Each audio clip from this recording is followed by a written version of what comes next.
Hello, world. How we doing? Hooday! Hooday! That's all I Hooday. can say. You are watching live. I don't have the energy. I've got 2,000 calories of Taco Bell in my guzzard right now, so I'm struggling. It's Rally Round The Nati. We got Jake Liscow. We got Bengals captain Greg Luther, Cincy James, Bengal dad. I gotta calm down, or we're gonna see more Taco Bell. My God, James, take it away. Bedfred. All right, so Betfred, betting is legal now in Ohio. I actually took advantage of this Sunday. I can't do it when I'm normally just anytime because I live in Kentucky, but I go to Ohio, go to the Bengals game. I can bet. Took advantage of the Betfred boost, won my bet. It was awesome. Hey, I actually won money. I'm up $10. Look at that. So make sure you sign up with our code betfredsports.com/Ohio/Bengals12 to get registered today. Do it. And our other wonderful sponsor, Brimminghorn Meadery.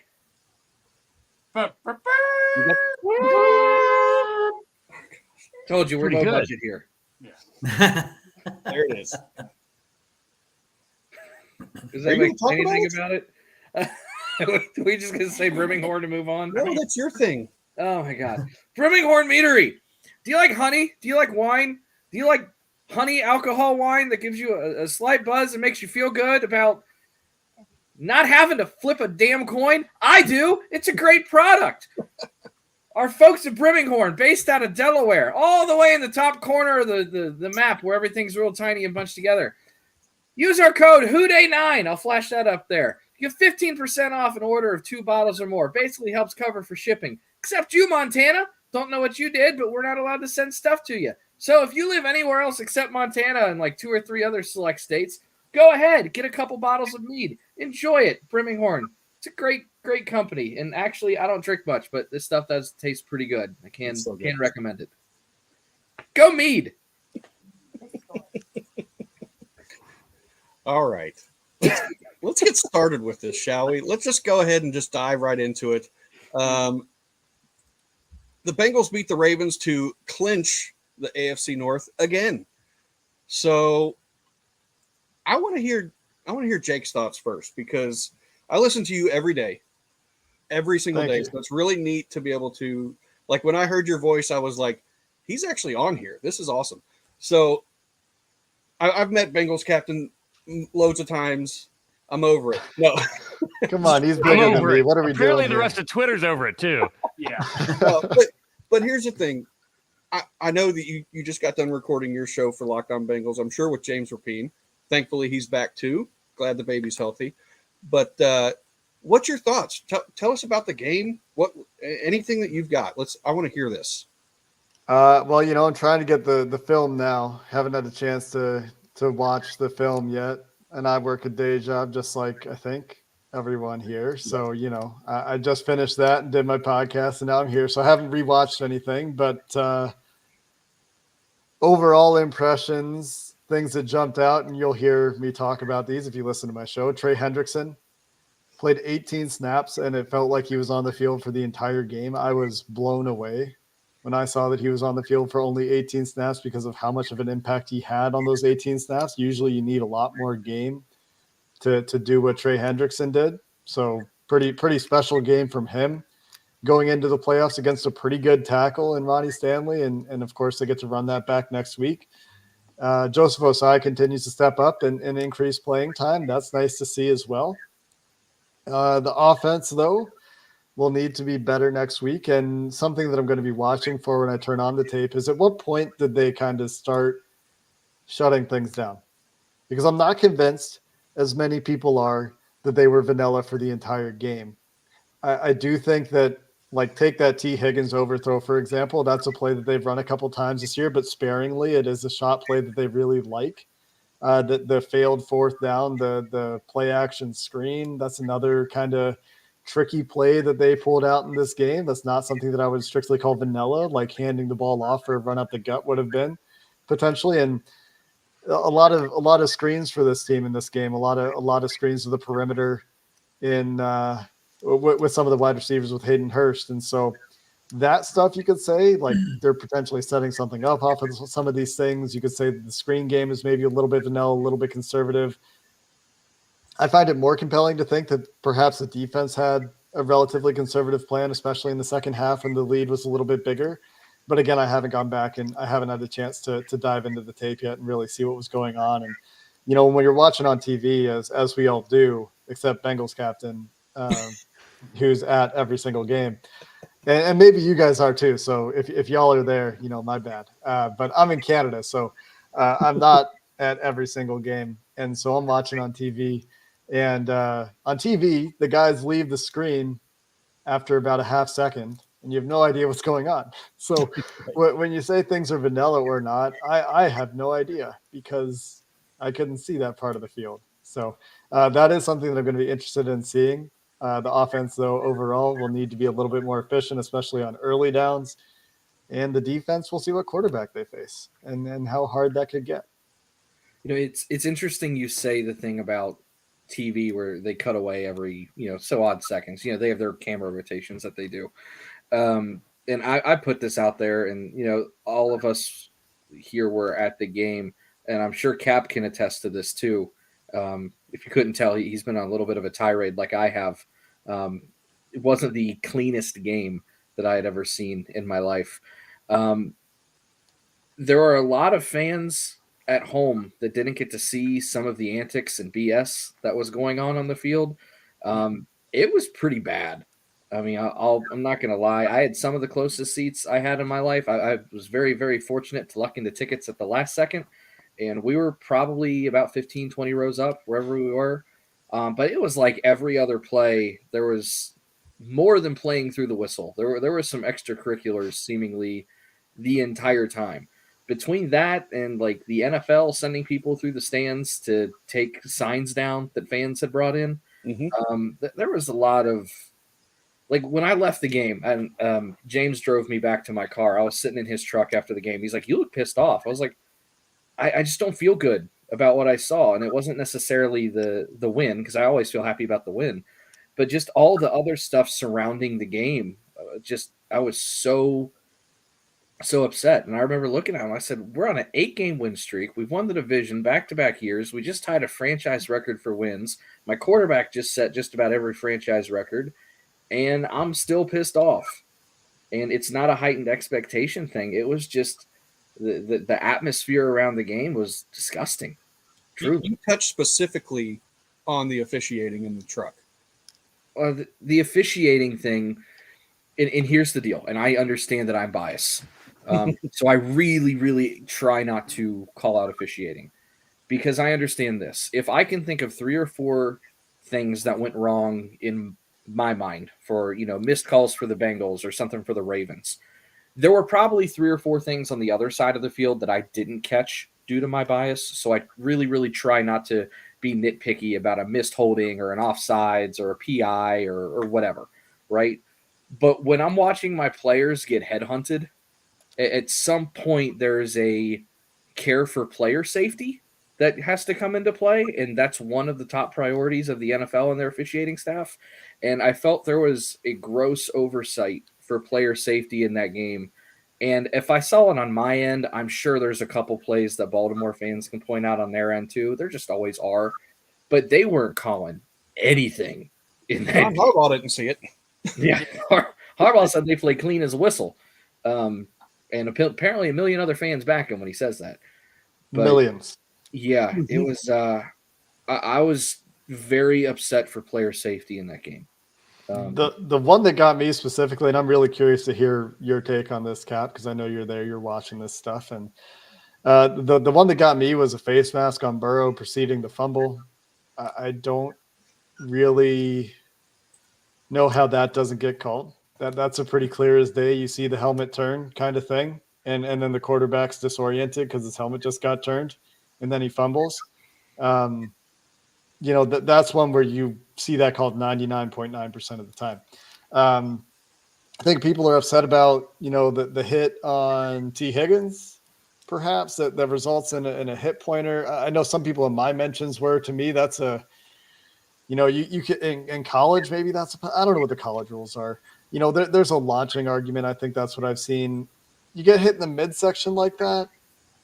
I don't know if I've seen that get called in the NFL. You remember Mike or what was it? Mike Hilton? No. Somebody else who hit Marvin Jones against Steelers, folded Marvin Jones in half. How many years ago? It looked like the same hit to me. Yeah, I mean, Who wore it better? Damn it! I've seen it called as a bag call, right? Yeah, like you see that called, and agree. they're like, it was a hit to a defenseless receiver in the head or neck area, and then it's not the head or neck area. And you see on replay that it's a clean hit to the midsection. Yep. But and again, this could just be me being ignorant, right? Like I don't know if I've seen like a launching to the midsection penalty called where it wasn't to the head or neck. So that one's like a real vicious hit, but it's one of those things that it's a clean, vicious hit, and I agree on that. In the moment, I was pissed off about it, but I was pissed off in the moment because there had already been a hit to knock out Tyler Boyd. Standard early. They had already set a standard that this was going to be nasty. Let me say one quick thing to finish off my thought here, and then I'll let you guys take it away. The one thing that we have coming up this week, as we know our officiating crews, and I don't know if you guys have seen this yet, Clay Martin will be officiating the Bengals-Ravens game this week. He'll be the head official leading that group. He has called 113 penalties this year on away teams. He's called 74 penalties on home teams. That gap is the largest, I believe, of any officiating crew in the NFL in favor of the home team. And in addition to that, this crew has officiated one Ravens game this year when they were on the road facing the Jets. I believe there were 10 penalties called on the Ravens in that game and 2 or 3 on the Jets. So I'm going to buy that man a gift. So you're there you going to go. watch me hand a referee a gift from the stand. I'm not even kidding. There's something for you guys to think about. I appreciate that. That's good info.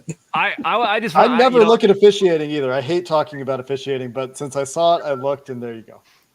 I love it. I don't think we talk about it enough, but I hate to swear on your show, but I got to get it out of the way for, the Ravens and the NFL.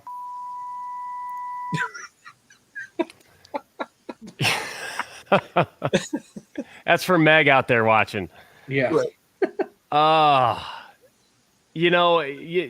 Santori, you nailed it because you saw so many things happen after the play, in between plays, before plays, the chirping, offensive linemen, big offensive linemen going after knees. It's the least effective way to block and the best opportunity to injure someone. And they chose that route rather than, actually block their guy. They're trying to do that. And like Jake said, the face mask, they are trained. There are certain visual cues, and this is me talking to a referee that I did a loan for many. I've got some stories.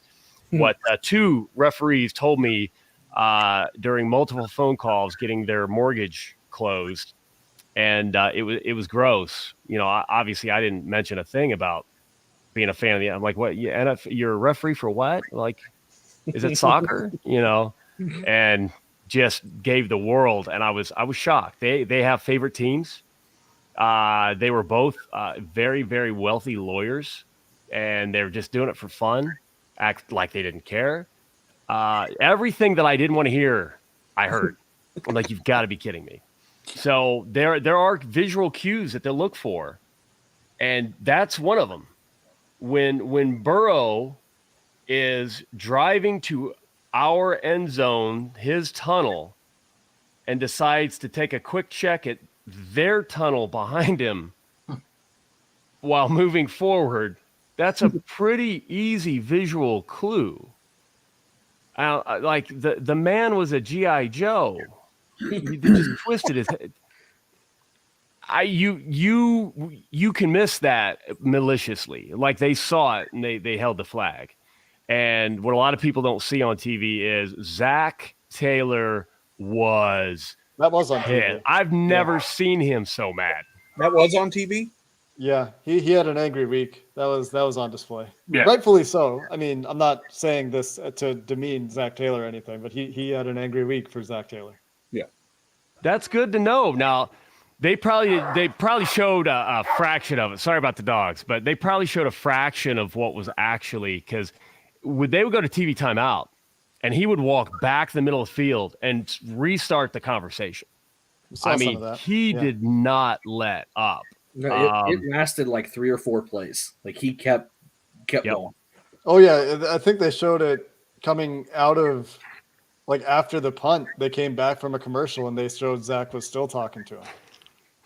I love it because Marvin would, we talked with him about that stuff, the charity event, and he'd always take the high road. And it feels good hearing that you're taking the high road. And I just feel like sometimes there is this fake moral authority built up by, taking this high road. And then you look back and you realize you never get anything for it. Meanwhile, other people hoist Lombardis, all these players get bigger contracts, everybody has better success, and you get to say, well, it's out of our control. We've got to concentrate on us. We should have played better, blah, blah, blah. And at this particular charity event, his wife is the one that stood up and went on a monologue that ended up with us applauding, all of us, like standing ovation. And she ripped into the NFL, stating things, for example, about Burfict, where, they've got a target on him. And I have piles of letters where they have apologized for making the wrong call, but that doesn't change the impact of his career. It doesn't change the win-loss column. It doesn't help us get into the playoffs. They don't care about us. I mean, went off. And I'm like, where is that passion? Because I know the players appreciate Zach standing up for them like he did on Sunday.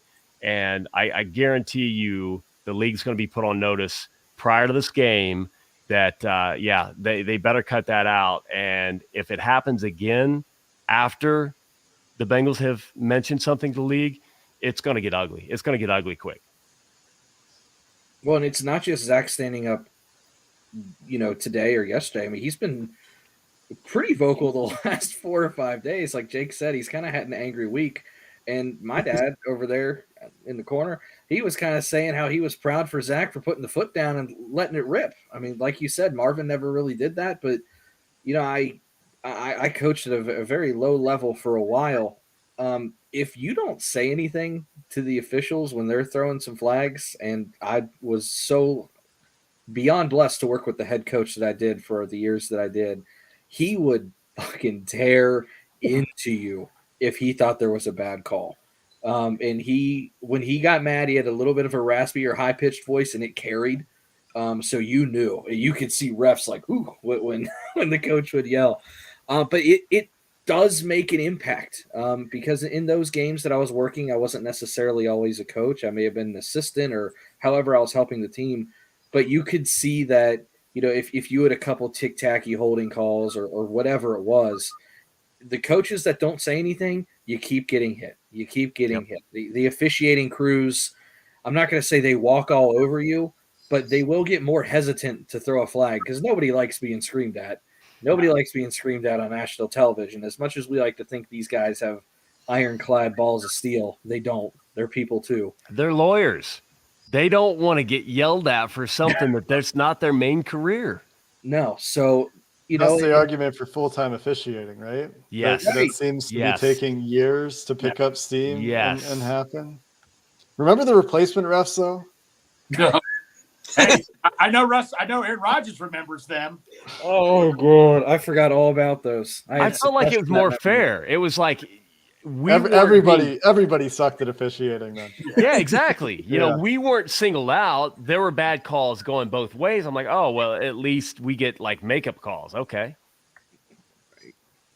No, it's I think it's going to be an interesting week. Are we expecting Eli Apple to get fined for his coin with the commissioner on it? Probably. Absolutely. Yeah. I don't. Can you fine him for holding a sign? I mean, I don't know. They find reasons. It was after the game, though. Will be the only point. saving grace is that it was after the game, and the only reason we know it happened is because like some grainy picture emerged. There's Right? video too. I may have live tweeted about it. He come up to like 156, 158 with it. It was great. Yeah. Who has the better chance of being fined, Eli Apple or Joe Mixon? Joe Mixon. Oh yeah, Hands Nick- down. Like that's a guaranteed fine. Is that that's a prop in the end zone during a game? I mean, he's got like 3 or 4 boxes checked. And That's like did, a did letter that of ref the take law. that coin? Like put it in his pocket? Did I see that on Twitter? Somebody said the ref picked up the coin because Mixon didn't, but I don't know. He's probably selling it on eBay. Here's a quarter that I'm going to sell for $10. Mixon apparently, somebody was saying paid $100. Where did I hear this? Maybe Jesse Bates said it. He paid a trainer $100 for the quarter. Apparently, Oh my God. so He was so desperate for a quarter. I would have given the man a quarter. All he had to do is come up. Can I jump in and say something here? Sure. One of my bigger concerns is, and I really applaud Zach Taylor for acting the way he has acted, for what he did during the Bills game, for his explosion, the verbal explosion he had throughout the week. At some point, though, that's got to turn off. You cannot have that be a distraction.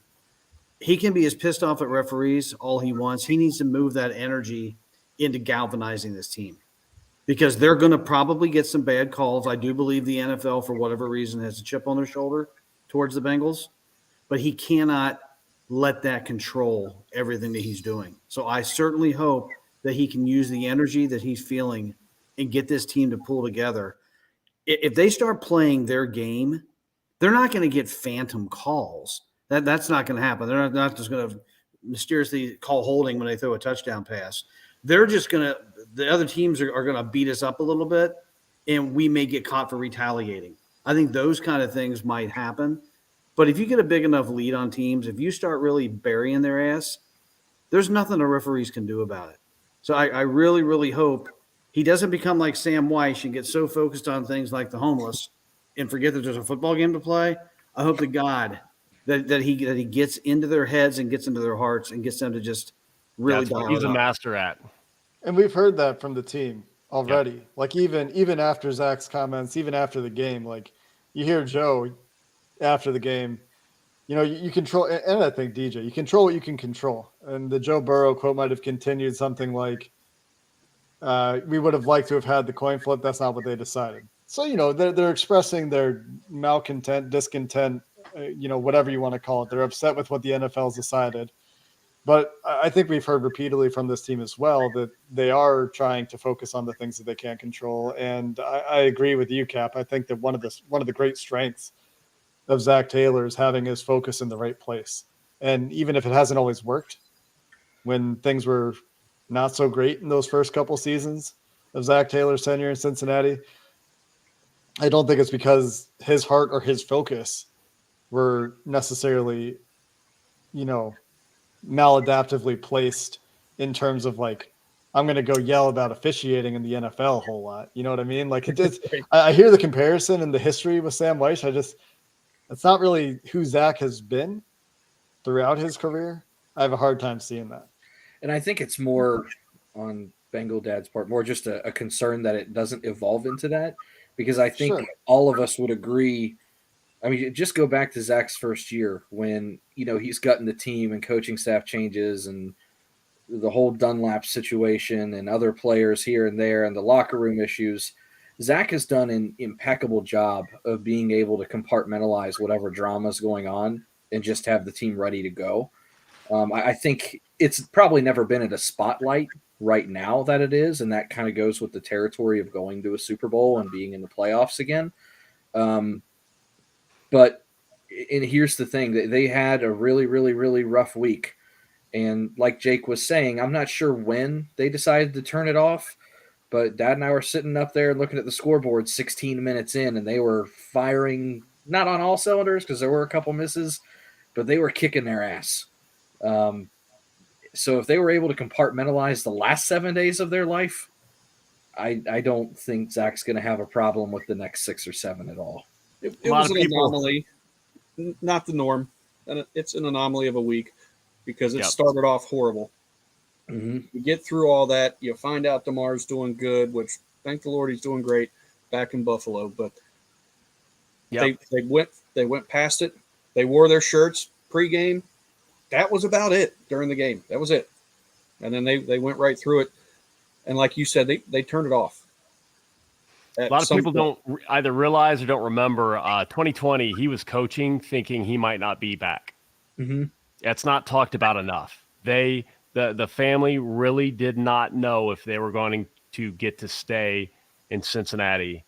I know that through private conversations in 2020. And then even last year, I think it was Channel 12 interviewed Sarah Taylor, and you could hear her voice break when she said they weren't sure they were going to get the time to prove what they were doing was the right path to take. And, you know, she got a little choked up because it was a real concern, and he coached through it. Yeah, so I'm going to give Zach benefit of the doubt. I think he's earned more than enough credibility at this point. Greg had something. You know what? Since we're talking, Zach, another one to throw out, Lou Anarumo. I mean, 2 years ago, I'll be the first to tell you, I'm like, get rid of Lou. I'm done with this and all that. I am so glad I was proven wrong. If Lou Anarumo has every right to come up and punch me in the gut right now and all that, and I'll let him do it. He'd hug you. He would. So hats off to him. He was like our 5th choice. I think one guy we had in front of him was the Florida defensive coordinator who's not even coaching anymore. I mean, we got the pieces he wanted. We put all our trust in Lou. Lou, outstanding job. I mean, he's just like Zach Taylor. We all thought Lou was going to be gone after that 1 year. And Lou, now you could argue, could you make an argument he's assistant coach of the year? Because that's my vote right there. He's up there. I would have to really go through the 32 teams and see, and obviously look at all the names that have been talked about today for the Denver job and the Houston job. Those would be other guys in the conversation. But Lou Anarumo and Brian Callahan are both fantastic assistant coaches in the head positions for assistant coaches. Darren Simmons will always get a lot of credit and respect around the league as well. The thing about Lou, talking about Lou Anarumo, talking about Zach Taylor, talking about Brian Callahan, when they hired Zach Taylor, one of the things that we said was, we don't know anything about this guy. I mean, we knew a little bit about him, right? But this was an unproven coach, and he was a young coach, and he was jumping from a position to run a football team. Sean McVay. And the point with Zach when he was hired that we made when I was talking to Joe Goodberry on Locked On Bengals at the time was there might be growing pains. I think that's what we saw was, and they're probably doing a lot of the same things behind the scenes, but there was significant growth, I think, for many of these coaches in the last, 2, 3, 4 years. The defensive staff has been overhauled. The defensive personnel has been overhauled. And, on the offensive side of the ball, there's been major changes schematically this year. And so you've seen a lot of things kind of progress over their time and along the Super Bowl run and through this year of trying to follow it up. You've seen a lot of growth, I think, from the coaching staff.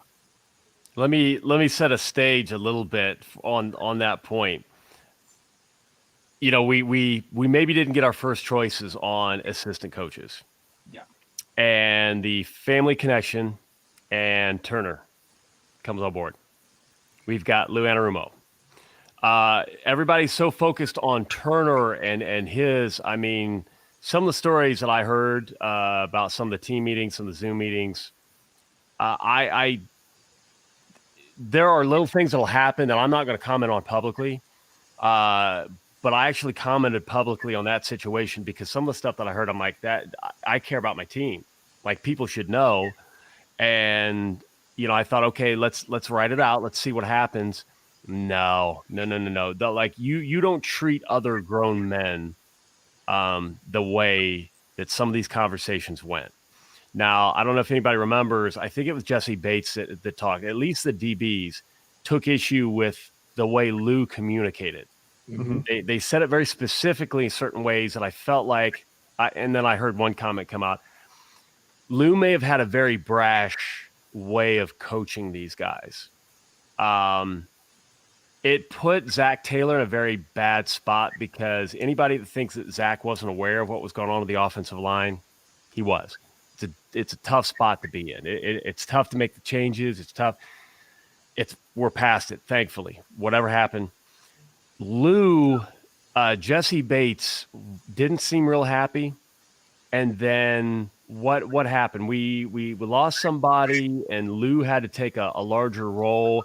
And then Jesse Bates actually came out and said, Lou Anarumo changed the way he communicates, and it's working really well. Mhm. It could have been coaching communication, but from what I hear, I took that as Lou actually took some of the feedback, admitted some things, moved forward as a better person and a better coach. That is so hard to do. It, I mean, I don't know how deep this goes, but I mean, sometimes it's embarrassing. Sometimes, people's egos get in the way of everything. And at that level, that to me just proves even more how amazing of a coach and a person Lou is.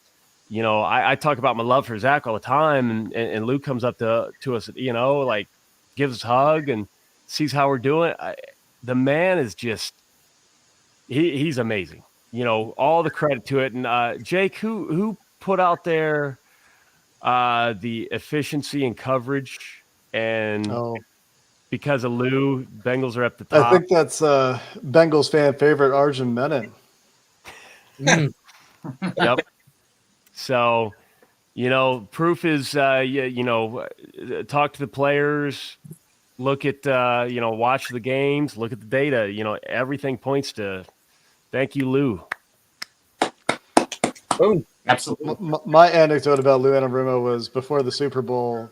I was credentialed that week for Radio Row, and there was only one period of time when the Bengals players and staff, well, players actually only, and Zach Taylor were available to media that week. I think because I was talking to the beat guys all week. This is the only time I've had a credential because the Bengals are a little bit tricky to Anyway, not going to get into that. I actually have a great relationship with the Bengals outside of the credential, and they've been really good to work with. But that week we were credentialed, and I'm walking down there, and there's just like hundreds of media, right, trying to get in, and the setup at UCLA is like they've got a UCLA practice field. It's like there's students trying to get to class, and literally hundreds of media, including people with like TV cameras and all this national media trying to get their setup and everything. And I'm down there with like Aditi Kinkabwala and James Palmer and NFL Network guys and everything. And we're all trying to get in. There's one security entrance. The really long line because they're trying to check everyone's bag. They're trying to check everyone's bags going through a metal detector and all this stuff, which was insane. It took like 20 minutes to get in for a 1 hour availability period for me, and I was like in the middle of the line, not even the back of the line. But as we're walking down there, I passed Lou Anarumo, and I'm like, "Hey, what do you think of the mad scientist label, Lou?" And he's kind of like, "What?" And then he kind of puts it together and has a laugh about it, and gives me a pat on the shoulder, and has a smile on his face, and then he's on his way. So like there's this impression I had of Lou Anarumo before that interaction, which is like this is a hard-ass defensive coordinator, Mike Zimmer type. Don't think that's who Lou Anarumo is. He does have, some New Jersey to him, right? Some Northeast to him for sure. But I think there's a heart of gold underneath all that for sure. Absolutely. Perfect. That's the best story for that. I think you explained it to a T. He's definitely got that New Jersey to him, but deep down, he is a way better coach and leader of men than we maybe had a chance to see in such a short period of time to start. And he grew into that role, and now he's a big reason for our success. Well, the big thing that you said, Cap, and this is something that I had pointed out too, when they had mentioned the communication change, whether that was a style or approach or whatever it was, um, I really started to pay attention to how they did after that because it just I've seen some coaches that regardless of how many stops they've had or how many times they get fired or whatever, their coaching strategy is the way they coach. They're hard nosed about it. They're way too egotistical. The moment I saw that it was working, I figured that there was actually truly a communication change. That was the telltale sign for me that he's a good coach because he's not just going to sit there and say it's my way or the highway. He's willing to adapt and change. And if that hasn't been like one of the biggest mantras of this entire Zach Taylor era of just adjusting. I don't know what is. So it's just it kind of follows suit with everything that we've been hearing and reading about this team for the last 2 to 3 years. Especially, it epitomizes who he is, how they can just go in at halftime and fix everything.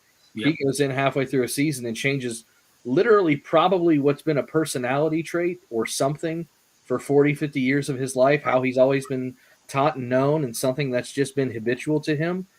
And he found out it wasn't working. Maybe it was watching Jim Turner crash and burn. I don't know what it was, but something got through to him and he made a necessary change, which 99% of coaches would not do.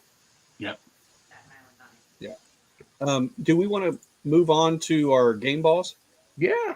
Talk about game a little bit. I know we can get back to some more stuff here in a little bit, but let's go ahead for some game balls. Why don't we start with Bengal Dad in the corner there? You always start with me.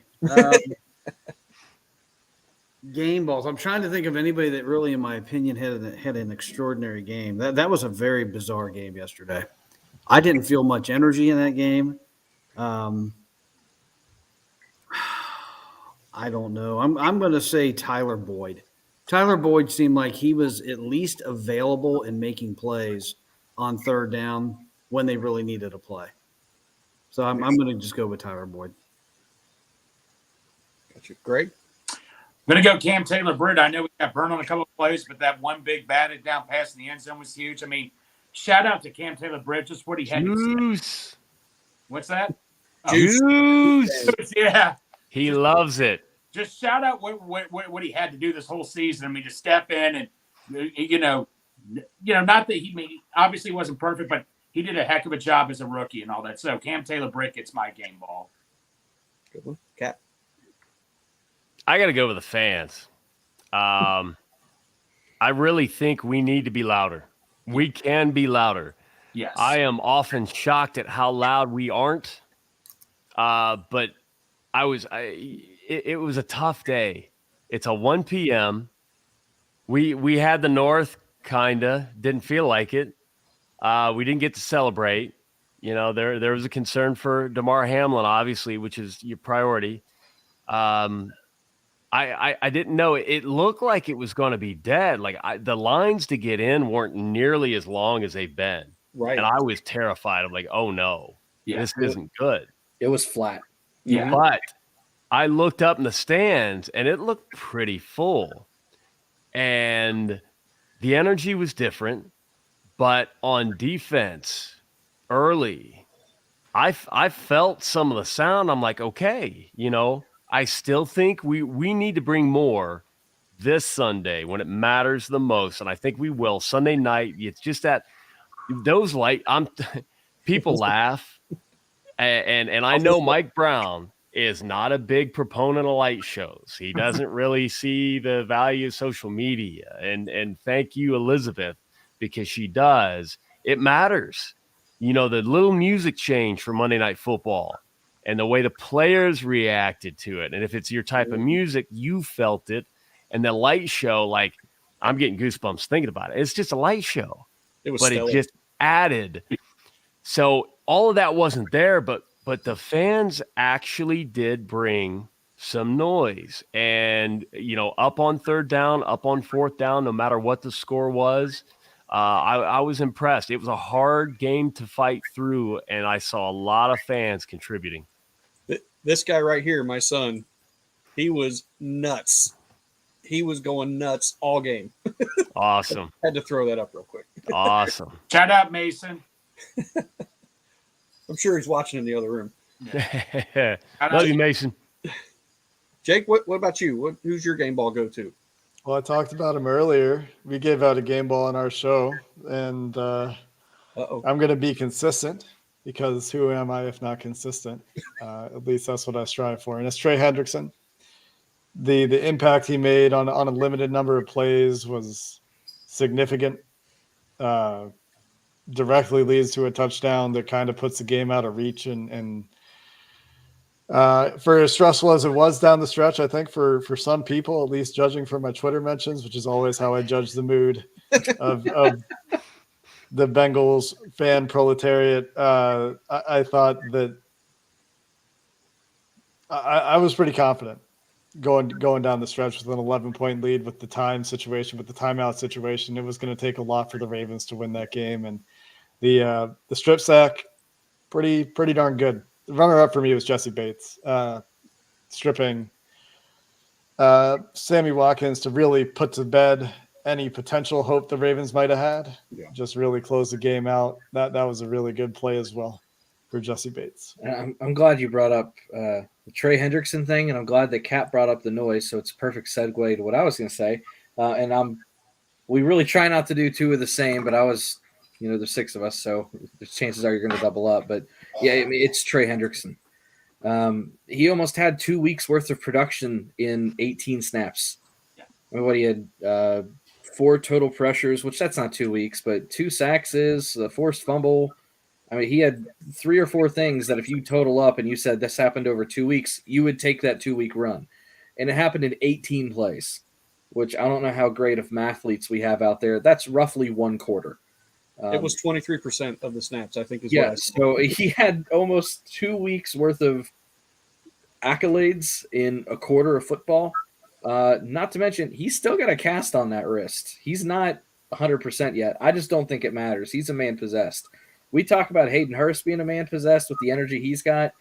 I don't know if Hendrickson feels pain. He guy just keeps going. But no, so like Cap said, it was flat. But I think one of the loudest moments was when that strip sack happened.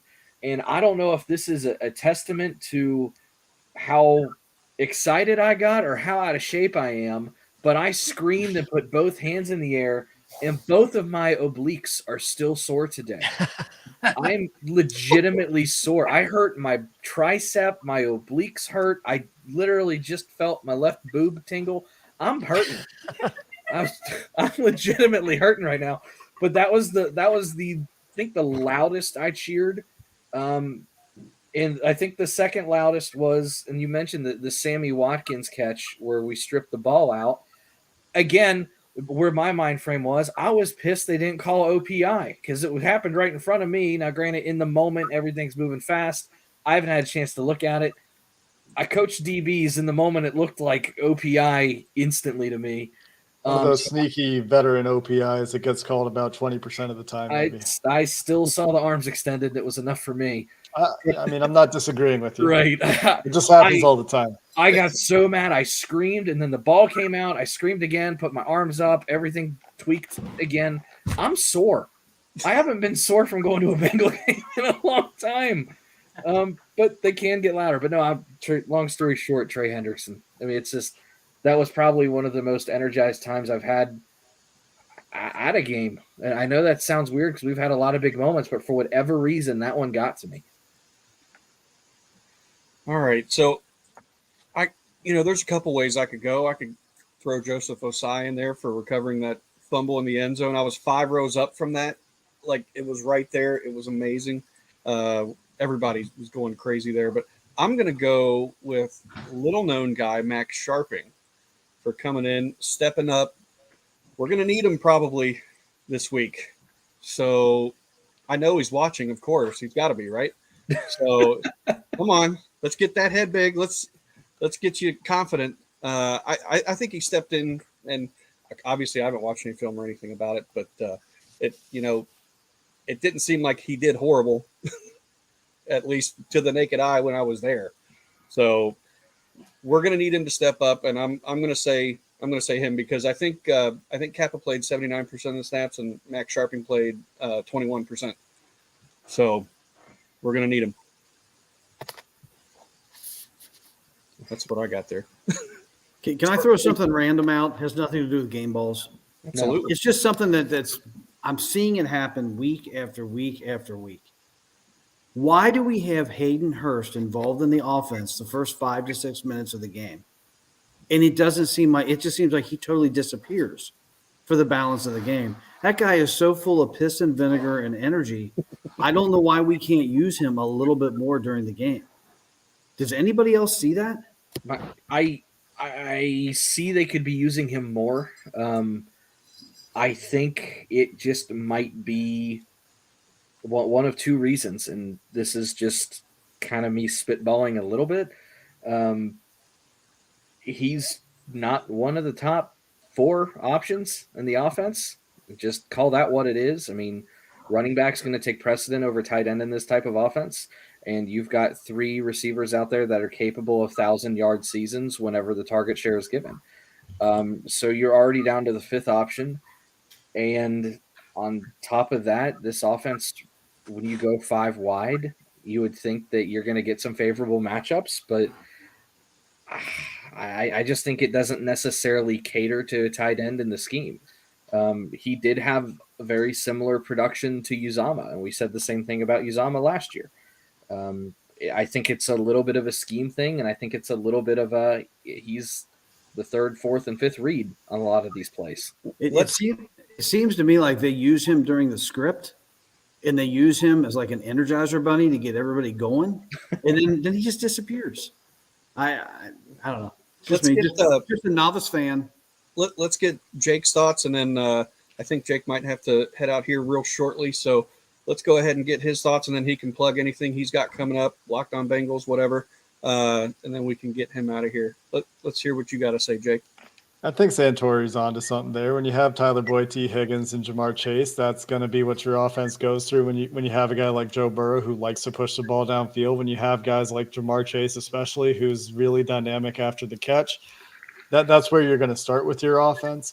I think they also really like Joe Mixon with the ball in his hands, and that's been why we've seen such a big volume year for Joe Mixon in the passing game, as Joe Burrow's adapting to the cover 2 and the relatively frequent 2 high shells that they're seeing more and more of. I think he's seen the most cover 2 in the NFL this year and is one of the most efficient quarterbacks against that coverage. They're going to check downs to running backs a lot of the time instead. I also don't know how comfortable Joe Burrow is throwing middle of the field deep balls. We saw the ball to Jamar Chase on the post, getting hit a little bit as he throws that. But you can go back even to his rookie year on a couple of posts to T. Higgins where, the accuracy isn't as consistent deep middle part of the field as you would see on the boundary. And Joe Burrow is an exceptionally accurate quarterback. But if we're really nitpicking and you're talking about where could explosive plays be for Hayden Hurst, we've seen a couple attempts on those seams this year, but they haven't really been a very high percentage play for the Bengals. The other place where you see Hayden Hurst actually get used frequently, or at least his most frequently, is third downs. They really like him in third down situations. That's where they're able to fight for those extra 1-2 yards. We saw it twice against the Ravens. Maybe both of those were on the first drive, as you point out. That's where we've seen a lot of Hayden Hurst used this year. I've also wondered how healthy he's been all year. They've really, at least since the beginning of the year, I feel like they've limited his snap count a little bit. Take this week, for example, just to check. He's out there 48 snaps, Mitchell Wilcox 28. They're probably out there together for some. So that's a pretty full set of snaps, I suppose. And maybe it is just more of that he's not a primary or secondary option on a lot of plays and is more of a check down safety blanket that Joe's comfortable with underneath in particular. I think more so than he's comfortable with him down the field, specifically in those third down situations. Anything to plug coming up here, Jake?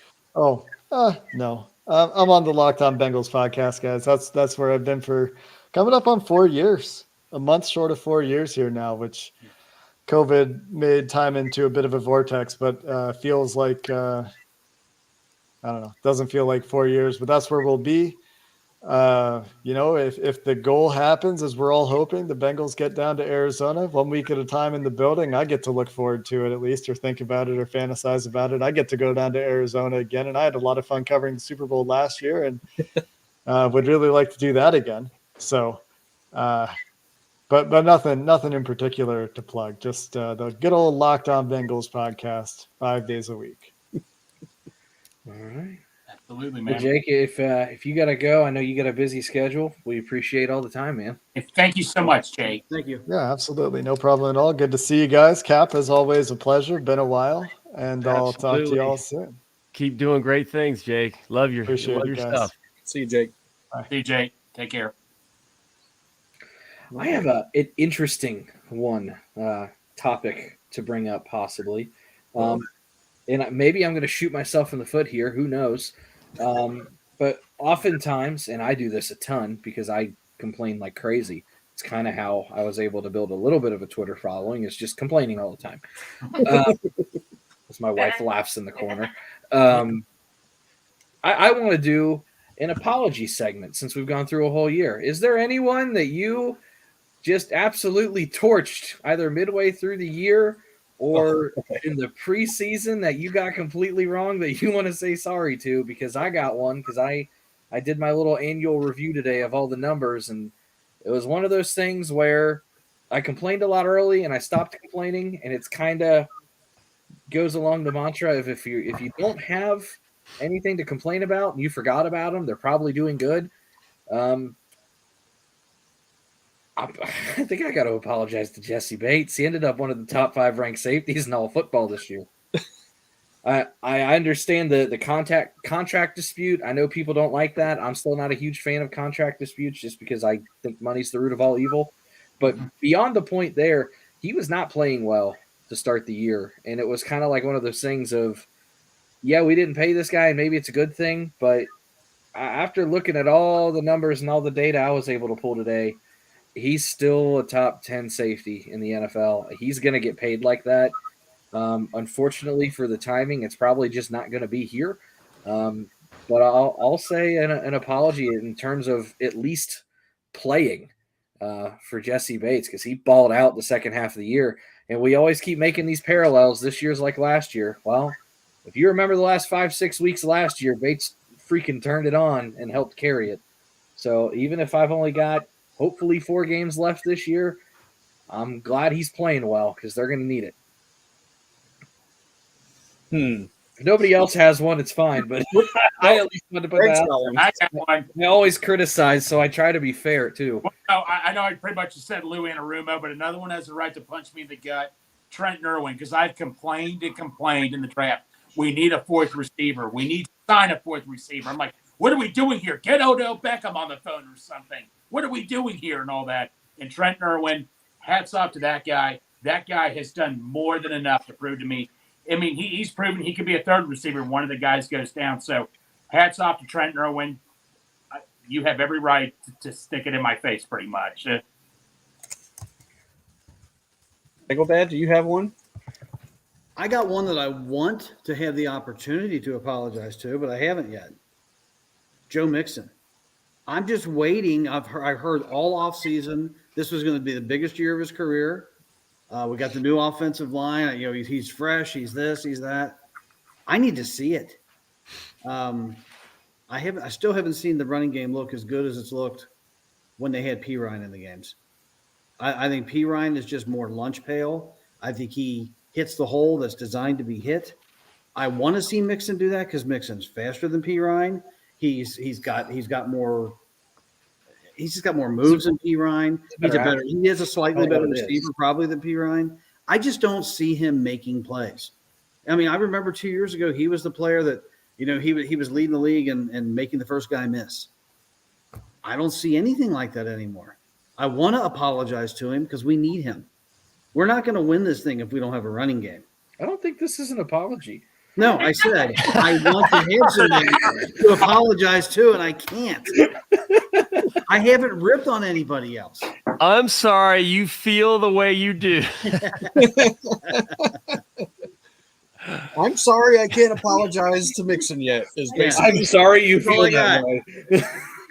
I've been too quiet tonight. I need to say something at least. Well, I will say, because I know you're a P. Ryan fan, and I think a lot of us have kind of turned into P. Ryan fans. Here, I'll apologize to P. Ryan. Yeah. When I do all of those fan speak things, at the end of the Super Bowl last year, I had him on my chopping block for the whole offseason. And I was kind of like, we're keeping this guy again.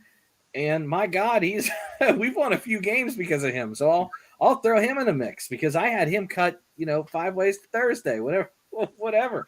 I had him gone. So I got that one dead wrong. A lot of fans were upset at the Super Bowl, and Zach took a little heat that he didn't have to take, insinuating that maybe they could have handled that better. In actuality, I firmly believe that Zach was comfortable with P. Ryan in there at that moment because he is a capable back. Pro Football Focus, Mixon 79.3, Samaje 71.7. But when you look at just the run grade, it's a 78 and a 75. Mm-hmm. Now, really, you start looking at run blocking. That's why we haven't exploded like we were hoping. New offensive line. The pass protection has improved, but it really does look like they can improve in run blocking. Well, and here's the other thing, and we've said this with Zach, we've said it with Lou. So I'm going to say it with Frank because I think, not only does Zach get the type of players he wants for personalities, I think he gets the type of people he wants for coaches for personalities. But I think Frank, now that he's got his guys and he's had his system in here for a year plus now, give him another year. I mean, another guy that I had freaking casted away was Adeniji, and he's come in and played great. That was going to be mine. Yep. So I'm a hypocrite on that one because I always say you shouldn't judge a player until after their third season, and I was done after 2 with Adeniji.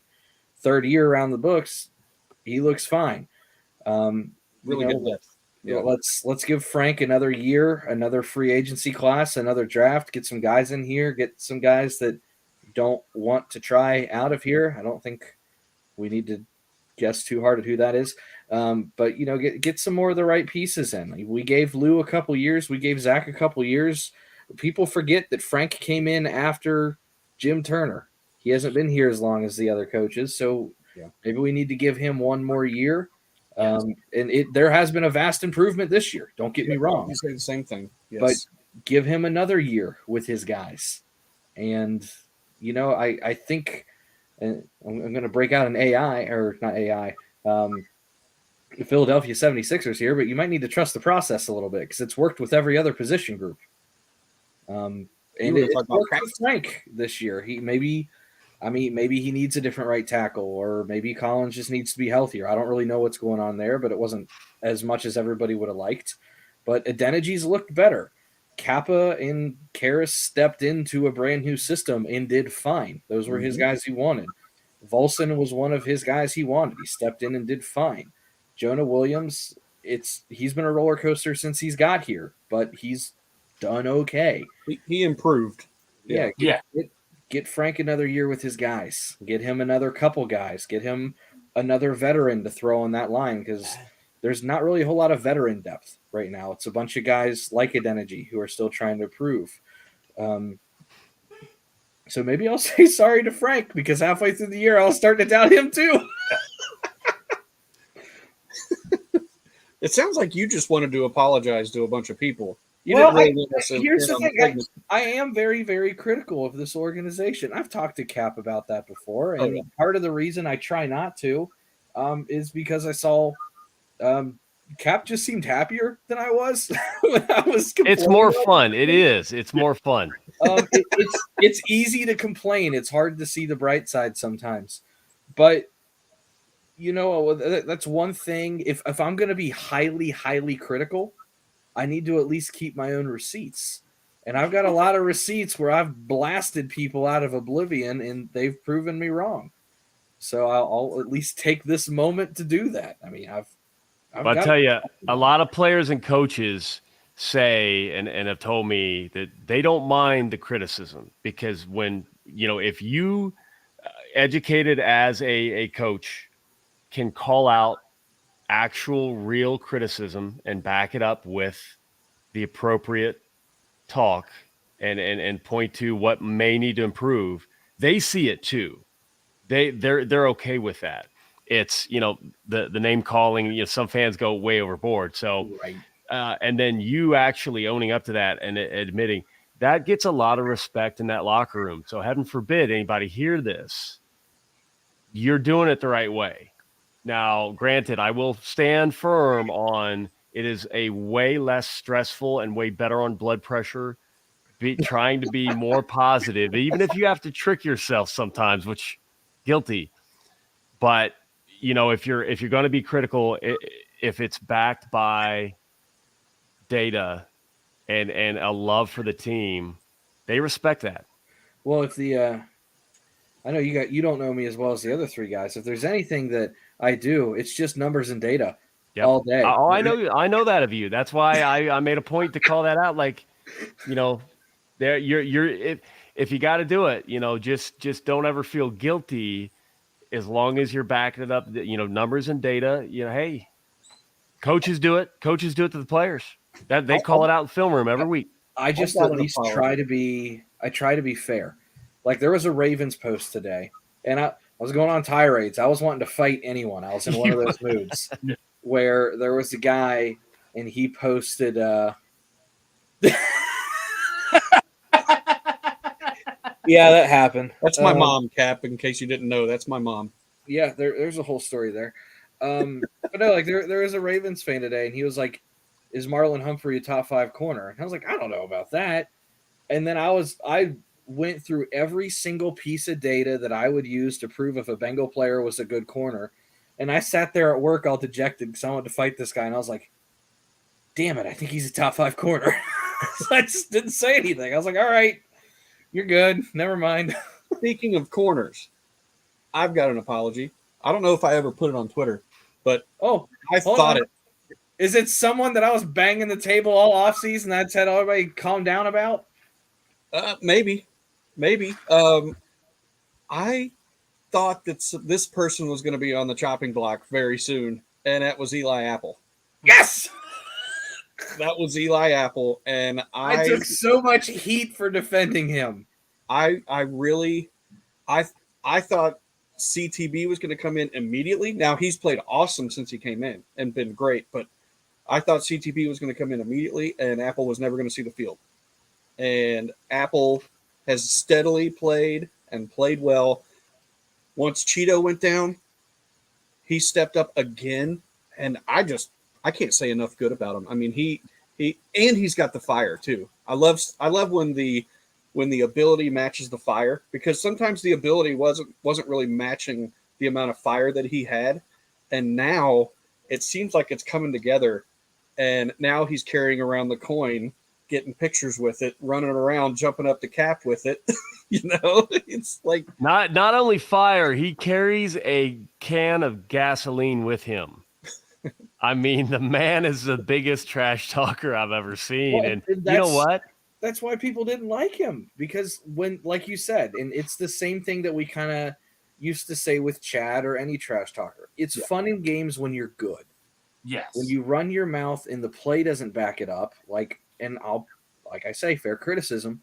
I've been banging the table and protecting your ass, Eli. So if you get mad at me for this, I'm sorry. But some of his previous stops, he wasn't all that in a bag of chips, and his mouth got him in trouble. Yeah. If you're gonna run the mouth, you better produce. And say what you will here, I think he's like bottom half of the league in yards given up for a starting corner, and he's drawing ones every single week. He's thrust into that number 1 corner role. I really think he feels the love in Cincinnati, because, I got to give hats off to Houday Baby. He started a chant that we've all adopted, but Eli Apple's around, and we'll get the Eli Apple. And enough people dig in, and every time he smiles, and he's like, it's why I don't like booing at the games. I don't want, heaven forbid, we've got a bad half of football or a bad series or bad whatever. The players know it's bad. You don't have to tell them it's bad. I don't want those sounds in their head at the moment they got to pull it out and turn it around. I don't want to make it harder. So we're cheering on Eli Apple prior. I honestly think, who knows? His mom might be seeing your tweets, giving him love, and you could be helping the man play better this year. Yes. Take credit, I'll because tell you, he looks like he enjoys playing, and he interacts with the fans more than I think I've seen him on any other team. So we're helping. I'll back up your statement about the booing, because there was the point there towards the end of the game yesterday, and they just ran it 3 times, and Mason was like, "Boo, what are you doing?" And I looked at him and I said, "Stop that. I was like, you stop that. I said, number one, we don't boo our own team. Number two, look at the clock. Look how many timeouts. Good I was dad. like, if you see those two things, then you know why they're doing what they're doing. And look at the score. Because timeouts, score, where they're at on the field, there's no reason not to. And so he stopped pretty quick, and I was very proud when he stopped. Well, since Good I'm dad. taking the episode to fall on my sword, you'll call me a lot of things. You'll never call me a hypocrite. I'll admit when I'm wrong before people will call me out on it. I have 100% booed my own team when I thought they were doing shitty, and I'm sure my dad has too, because we probably booed at the same time. I'll say this though, and Dad'll say this too. I don't think I've booed my own team since I started coaching, because it offered. I don't coach anymore, but I mean, he used to say you were much more fun to watch games with. I was much more energetic, and I think I'm coming back around to that.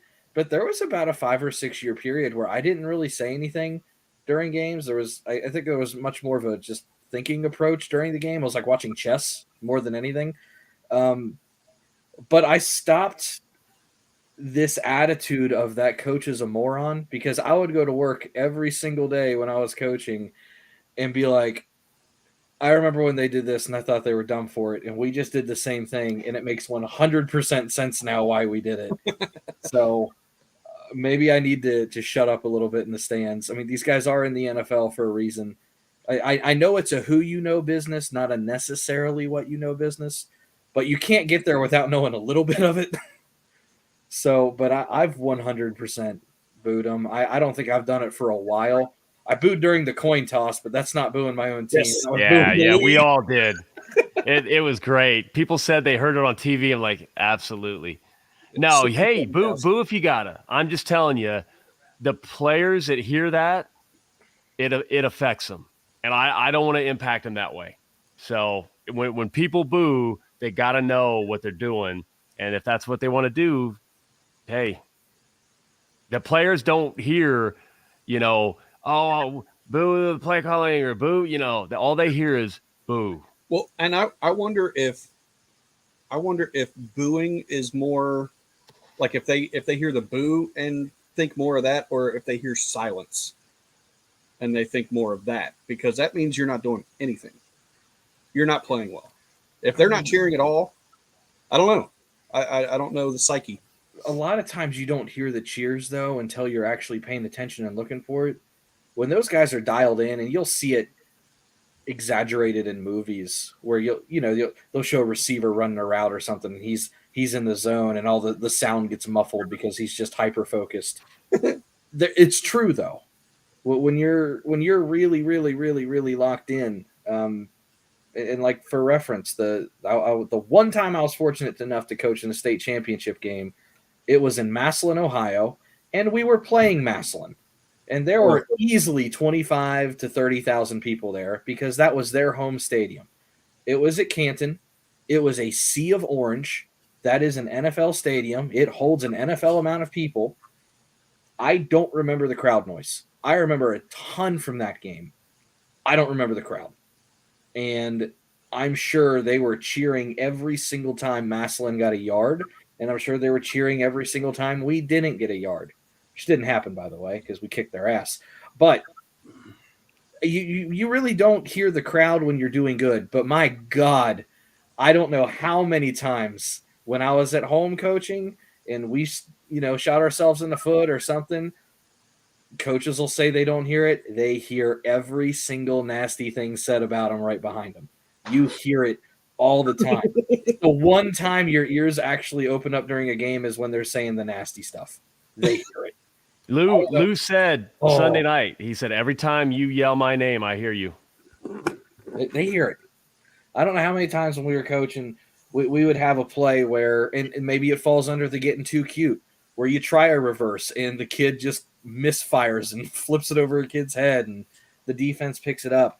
And every single person behind you, you suck, run the ball, pass the ball. What are you doing? If I took every single piece of advice I heard back there, we'd be running the whole playbook the next play.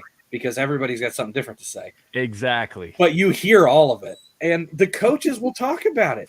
I don't know how many times someone said something stupid, and one of the other coaches would look at me and be like, "They really want us to put him in? Yeah, that guy's an idiot. Let's bring him down here to coach." They're making fun of you when you say stuff like that. They hear it. We make fun of the fans all that. We make fun of our own fans if they say something stupid. It's true, but you don't really hear the cheering until maybe it's a touchdown and you look up and you do start to celebrate. But on a 4-yard run, when it's just kind of on schedule, you don't hear anything. Good to know. Hey, I'm going to jump in and say one more thing because I'm going to scoot. Bengals captain, you mentioned something probably a half an hour ago about the light show and the crowd and the hair standing up on your arms or your neck. I will agree 100% with that. I've always thought the Bengal crowd was relatively loud, but I just never thought it really hit like a peak level. The Buffalo game, the one that you had 10 minutes of football, that's as loud as I've ever heard the stadium. That's as ginned up as I ever was about a football game. I hope we can find a way to come close to that, to replicate that on Sunday night. I've just never experienced anything like that. Yeah, I agree. We need that. If we get that, we're going to roll them. It's going to be a huge win. I 100% agree. It's on us. Can we please wear our white tiger for that at night? Not allowed. Not allowed. Sure, we are. can. You're allowed for one home playoff. You're allowed to do your alternate. Oh, you are? Yeah. You can do one alternate during the playoffs. Hey, Bengal Dad, before you get off, I don't care how sick and tired you guys are hearing this, but I'm going to keep saying it. Oh, my God. The tracks. Goodbye. Get him back in here. I want to hear it. Go ahead, Greg. Everybody else who are playing till we win the Super Bowl, don't stay on the tracks when the train's coming through. I'll say this. He's been saying that probably since the win streak started. I'll give him that. We haven't lost a game Keep it up, since then. he's been saying it. I'll keep taking the gas can to the face, and he'll keep saying that. The wife will keep wearing the crop tops. We keep doing what we've been doing. I've been wearing. I've changed my underwear in 4 months. Hey, man, that's I'll give you the deodorant or the spray, the dude wipes. Hey, I've been wearing the orange Cincy hat for a while, and that cap. Thank you, by the way. Hey, James, I think I left my wieners in your truck, by the way. I've got them in the fridge. Okay. Oh, They're ghost pepper. I actually just said, wait, what? ghost pepper wieners. Yeah, so we had a... before you start on your story, because you're long-winded, I'm out of here. Listen, Thanks, you Dad. raised Nice me. meeting you. Later, See you, Bengal Dad. boys. Love Who you, dey? Bagel Man. Who day? Bye, Dad. Bye, Dan. You raised me. Anywho, no, we had a little smorgasbord going on. We had burgers, hot dogs. I brought Queen City ghost pepper sausages. I think I had 3 monsters because I don't drink, but I needed some kind of energy because I was smoking a pork shoulder until like 4 a.m. Yeah. And then I had to wake up at 6. So I was on 2 hours of sleep going into that game. But it was a lot. Well, hey, I got to run too. I got Mexican downstairs getting cold, but you know what? I just bought it, so you guys get the benefit on your show and tweet it out.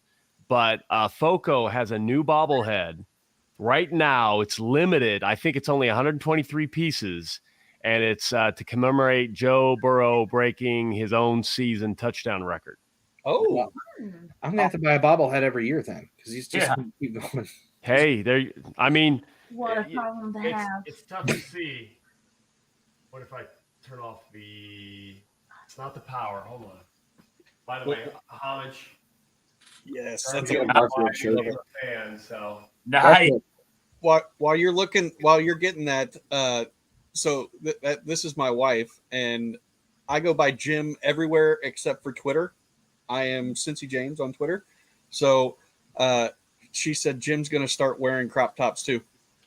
Can we, before he Santori is not. we wear a crop top, we're gonna be blinded. But before Cap jumps off here, we do need to explain the octopus at your mother's house because I don't think he's heard that one. No. So it was the first time all of us. Ooh, Oh yeah. that is a good bobblehead. Sweet. Oh, but It's got the tiger there. Oh, Oh yes. holy, The intro. that's awesome. But quick story, and then I'll let you go get dysentery and need Imodium. But like I just didn't eat $29 worth of Taco Bell before the show. We had never got together as a podcast. We found out, with the exception of James, none of us really lived too far away. And I was like, you know what, let's all watch a game up at Dad's place. You know, Greg's only 15 minutes away. I'm only 10 minutes. James can make a little weekend out of it. We'll be good. And he had texted me, and he's like, hey, you know, I'm going to Jungle Gyms. Do we need anything? And we were cooking a bunch of food. I forget what all we made, but it was an entire buffet. Yeah. And we're all in our group chat, and he's like, I'm going to Jungle Gyms. Who needs what? And I was like, well, you know, I need a couple specialty items for whatever, because I love cooking. So if I can get my hands on something a little unique for what I'm making, I'll do it. And Greg's like, no, I'm good. And my dad is the single pickiest eater you've ever met. It's like peanut butter and jelly sandwiches and McDonald's, and that's it. Like unsupervised 5-year-old. The roses. Yeah. Yeah. He chimes in and goes, get me fried octopus tentacles. And I was like, okay. And then I called James right away. And I said, they sell octopus there. Yep. It's in the frozen section. I said, I don't care what it costs. I'll reimburse you. I don't know if I ever did, but if I still need to send you money, I will. I said, buy them. I'm going to deep fry them. And he was like, okay. Later that night, I got off work a little late, and I was like, hey, I'm kind of over by where your mom's at. Do you care if I swing by and get them? And he's like, sure. Park my car outside, which I guess was in a fire lane. And I go inside, and they hand me a bag of frozen octopus. The tentacles are going everywhere and everything. And I was like, sweet, thanks. I'm going to deep fry these and scare Dad tomorrow. And then the cops start banging on the door. I guess her neighbor called the cops on me parking in a fire lane, and I answered the door to the police. It wasn't a fire lane. They said that you're not allowed to park facing that way on the street. And the cars on Whatever the other side. it was some stupid law. Yeah, it was dumb. And I had Weird. just bought my car, so it had temp tags. They couldn't pull it up in their system. So I walk out there. I was like, hey, I'm the idiot. And, you know, sorry, I'll go move my car. And the cop just looks at me, and he's like, what is that? And I was like, it's an octopus. Do you want it? And I think he was just really confused why this guy in the middle of Fairfield, Ohio was holding a frozen octopus. Yep. So now whenever we jump on here, Shelly's like, yeah, remember when you got the cops called with an octopus? And everybody just looked at that like, What? that's not the sentence I was expecting to read, but it is a true story. Next time I'm on, I'll have to find one of my dad's old reports from when he wrecked his cruiser. Ooh. I only say that because I'm sure the cop that came had a hilarious report to write involving that octopus. Some of these guys think they're comedians, and the reports written are absolutely hysterical. My dad was a comedian, so That's awesome. Well, hey, if you got to jump off here, we understand. We appreciate all the time, Cap. hey, thanks for the invite. Always a pleasure. So much. Thanks, Love you Kat. guys. Who day? Appreciate Good day. Thank you so much. Yeah, my wife's pointing at her watch, and now that it's just us three, she's probably going to start yelling at me. We got pork chop in here. Workshop, what's up, bro? Evening. I got to work tomorrow. Apparently, I'm going to be Jimmy the rest of the time he sees me. All right. Yeah. Houday Joe's in here. What's up, Joe? Joe? Thank you for the parking pass, Joe. Right? Yeah. I'm wearing crop tops apparently from now on. How much did Joe charge you for the parking pass? I'm not saying. What did he charge you? I'm not saying. Joe, That's not He's nice. taking which one of us did you charge and how much? Not saying. Nope. I guarantee you it's the same. Like we both. Nope. Santori, you going to the playoff game Sunday? At the moment, no. Okay. Greg, in terms of money, we have no money. That's where it was. Right there. Joe's already said zero. Oh, cat's out of the bag. Well, no, it was funny. I felt bad because James paid quite a bit of money for parking last week, and he's like, "Hey, did I saw you got the parking pass from Joe?" And I was like, "Yeah." He's like, "Did he charge you anything for that?" And I was like, "I'm gonna feel really bad," and I'm tight-lipped. No, man. You said I'm keeping it. You said I'm keeping it in house, and you never told me. Yep. I was like, I'm tight-lipped. I never told you. And then he goes, "Joe gave me a parking pass." I was like, "I guarantee it's the same deal he gave me. What do you do?" And you were like, "Keeping it tight-lipped." Yep. And I that's the text right there. I insisted on giving him money. Right. Because I didn't want him to miss out on anything, and he said, buy him a beer. I didn't. I'm sorry, Joe. I'll buy you beer too. And I am absolutely going to buy him a beer. He's like James, that is. Santori didn't offer me shit. Pork chop, the lot 1 passes are 200 plus. Yeesh. Yeah. Ashley, We want to throw up. In terms of money, we have no money. Bad. But yeah, Joe's a real one. No, Joe's great. And Joe, you're awesome, man. I'll say this, Ashley. The last couple times we were down at the tailgates, everybody wants to know where you are. So, yep. Well, Yep. And for people that don't know, Joe is a co-host on Bengals and Brews now, doing awesome things over there. We love hanging out with those guys. We need to do a crossover show. Absolutely. Hi, Ashley. Hi. see, Crip knows who you are. Go, Marshall. Who? Yes. Go Herd. You almost Or said go who Herd. day. I know. Well, one thing Ashley has over me is I'm terrified of Shiesty. Ashley loves Shiesty, playing with You're the cat. But besties. I'm like this. That's with a sweet Shiesty. baby. Yeah. For those of you that don't know, Shiesty is my dad's cat. I don't know. It was bred with a Bengal tiger. It's something exotic that they had to get from somewhere. I'm not sure if it's legal or not. It is. There's a small jungle tiger running around my dad's house. It's awesome. Good dog, baby. Don't let Greg say anything to you. It scared the shit out of Greg. No. So I go upstairs one time to get something. It's dark, and I'm looking through the window. That cat is staring at me with the green eyes, knowing I'm afraid of him and all that. I just get what I think it was everything of busking cookies. I grab the cookies, and I'm like, I'm getting out of here right now. Ugh. Okay, Joe, apparently, because my wife put that up there, I have to buy you a case of beer. I'm good with that. Just There tell you- me the beer, and I'll get it for you. Yeah. Thanks, Mom. It'll be in lot 1 since we have to walk. Well, so we just have to walk. That's all. I'll still be over there. Thank you. I'm just thankful the bill. I got reimbursed for my Bills ticket and my birthday gift just so I can go to the playoff game Sunday. Yeah.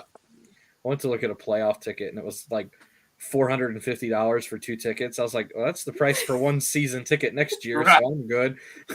Right. He sent me a text message and he was like, "Hey, you want to get tickets for the playoff game?" And I was like, "Yeah, you don't have to ask me twice." And then he told me how much they were. I was like, pretend you didn't say anything.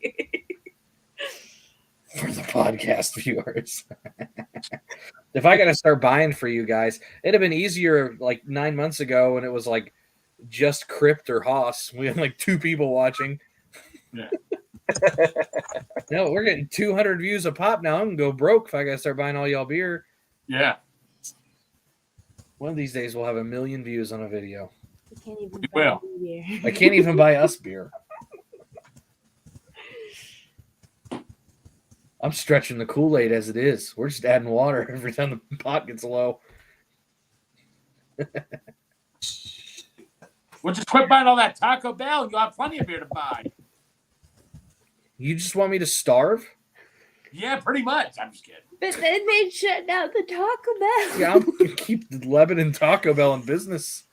Yeah, you got to keep them in bed, I guess so. That's funny. I keep them and Lucky Dragon in business. Yeah, okay, Santori, you rubbed it in my face. You're running your Burger King. I don't even have one like within like 20 minutes of me. You rub it in my face. I've been to that Burger King like twice, but every time I go, like there was one time I was in the drive-thru and I called Cincy James. I was like, I'm in the drive-thru. I can't wait to show Greg. Yeah. Yeah, thanks a lot, Santori. No, you had They it just Uber. redid it too. It's very nice. No, you, me, Dale, and James were like all talking one day, and you're like, "What should I Uber here?" You're getting Burger King, eating a Burger King right in front of my face, man. Yeah. I'm just torture me. Real quick, this went over my head. for the podcast viewers, that was on the Bengals and Brewers the other night on Saturday, and so they've been talking about trying to be better for people that only listen and don't watch. So they're trying to get, be more descriptive on what's going on. So Dale, I can smell my feet and it's bad. Well, no, the last 20 minutes or so of that episode, Dale kept bringing his mic up and he kept going, for the podcast viewers, Houday Joe just told me that I need to do this. No, and he just kept going. And it was just hilarious. Do we need to have a little ASMR? Yeah. Right, exactly. Rally around the ASMR. Yeah, we do. And here it is. Houday Joe said Dale had to be a smartass. Here it is. He did it like 20 times. Is Dale ever not a smartass? No. Also, yes, always. I want to say one thing that everybody always says about Dale when you meet him in person for the first time. A lot bigger. That motherfucker is huge. Like, he is so tall. I don't mean fat. I mean tall. Like, he walks up to you. That man could eclipse a Chevy truck. Damn. He's a lineman. He'll say it. He's so damn big. Oh, yeah. He, gave me a handshake and my torso was gone. I didn't know what to do. It was just... All right. National championship coming up. Oh, yeah. There's a game on tonight. Sorry, we're not cleaning. There's football. Yeah. All right, how much? Bengals South is playing. Bengals South is playing. Yes, they're still alive. Dale, when you meet Dale, he's a big guy, but he's a big old teddy bear. Oh, he is. I love him to death. For the podcast viewers, Santori just smelled his feet. Yeah. Mom is also the person that takes it 95 times more than it needs. No! I'm gonna murder you. You want to stop? All right. No. Catch it. All right. We're going off the rails. Where'd it go? I'm ready to watch this game. Oh, that is vile. I need so fresh shoes all day. Santori's gonna go take a shower. Goodness. I'm not showering until we lose. It has been 9 weeks. Thanks as always to our sponsors, Betfred and Brimming Horn. There we go. And in case anybody didn't know, Andy Dalton's grilled cheese sandwich. Yes.